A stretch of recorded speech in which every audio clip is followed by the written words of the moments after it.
President Trump delivering on his campaign promise to take care of our veterans?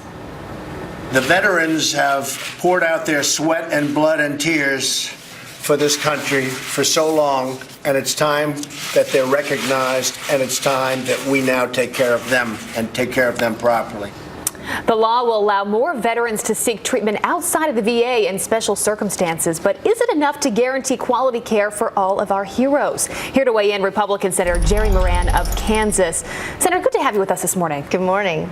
Good morning. Good to be with you both. We appreciate that. So I'll start with that question. Is this enough? Look, our military men and women sacrifice every day for our freedoms and liberties, our well-being, and we have not yet done enough for them. Commitments have been made, promises have not been kept. The Choice Act, which was passed several years ago, clearly is a help. 1.5 million veterans across the country are accessing care outside the VA, paid for by the VA. Thousands of healthcare providers are participating. But in the past, this has not been a piece of legislation, a law that the Department of Veterans Affairs embraced, and the VA continues to be a very bureaucratic place. So legislation passed. That in and of itself is an accomplishment. House and Senate passed legislation signed by President Trump that extends that program, that simplifies that program, and makes sure that the bills are paid more easily and that medical records are shared between the VA and those private health care providers. Yeah, Congress developed the program back in, I think it was 2014, after the deaths of several veterans when they were waiting at the VA, specifically in Phoenix, Arizona. So this program was set to expire in August. Now that won't happen. But what you were just referencing, I mean, how do we make it actually work? Well, it will take a different attitude and approach than we've had from the VA in the past, and I see that coming, so I think perhaps it's improving. Part of the problem and way that this program can be of help is that many of our veterans don't know that this is even an option. And certainly in a state like mine, but really across the country, where veterans live long distances from a VA hospital, this law says that if you live more than 40 miles from that VA facility, that the VA must provide those services at home if that's what the veteran wants.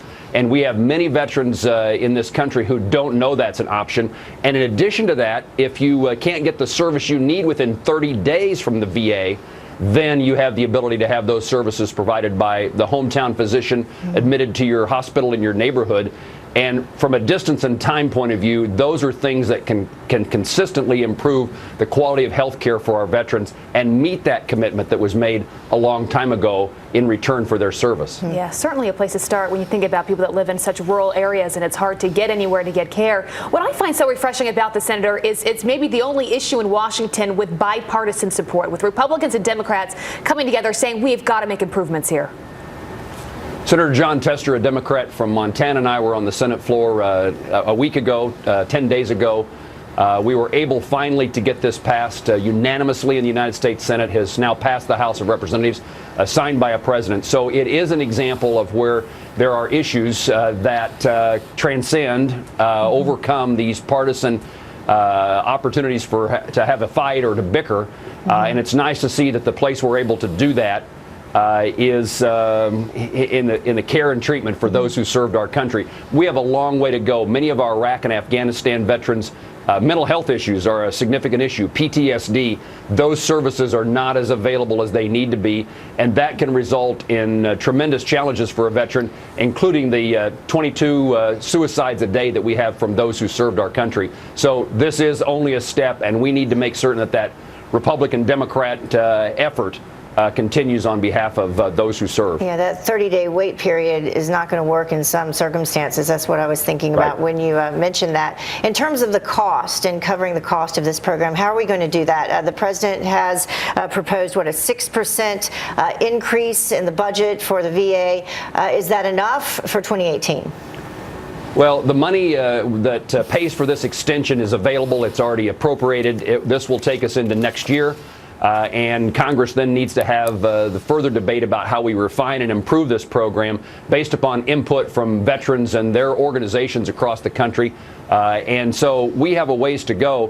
What I would say is I chair the Appropriations Committee for the Department of Veterans Affairs. And in that capacity, it's my view, and I would be one who would support more money for taking care of our veterans. But I don't think the problems have been money.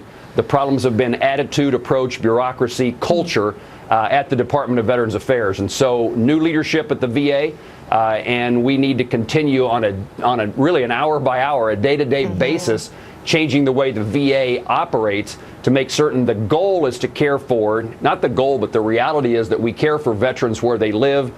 We meet the timeliness of their needs, and it's not about protecting the VA, it's about taking care of veterans. Absolutely, 100%. Yeah. They take care of us, some with the ultimate sacrifice, they deserve it. Senator Jerry Moran, thanks for being with us, and thank you for your efforts in helping our veterans. Really appreciate that. Thank you. Thank you. Thanks to explain this to veterans out there, and I hope they use the program. We'll Yes. do We do everything we too. can to make it work. Thank you so much.